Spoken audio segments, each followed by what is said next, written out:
جس جنت کا پرہیزگاروں سے وعدہ کیا گیا ہے اس کی شان یہ ہے کہ اس کے نیچے نہریں بہہ رہی ہیں، اس کے پھل ہمیشہ باقی رہنے والے ہیں اور اس کے سائے بھی۔ یہ ان لوگوں کا انجام ہے جو متقی ہیں، اور کافروں کا انجام دوزخ ہے۔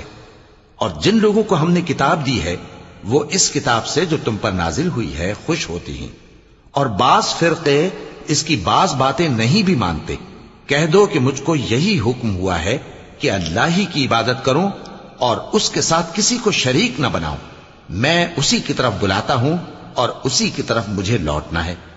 اور اسی طرح ہم نے اس قرآن کو عربی زبان کا فرمان بنا کر نازل کیا ہے، اور اگر تم علم آ جانے کے بعد ان لوگوں کی خواہشوں کے پیچھے چلو گے تو اللہ کے سامنے کوئی نہ تمہارا مددگار ہوگا اور نہ کوئی بچانے والا۔ اور اے نبی، ہم نے تم سے پہلے بھی پیغمبر بھیجے تھے اور ان کو بیویاں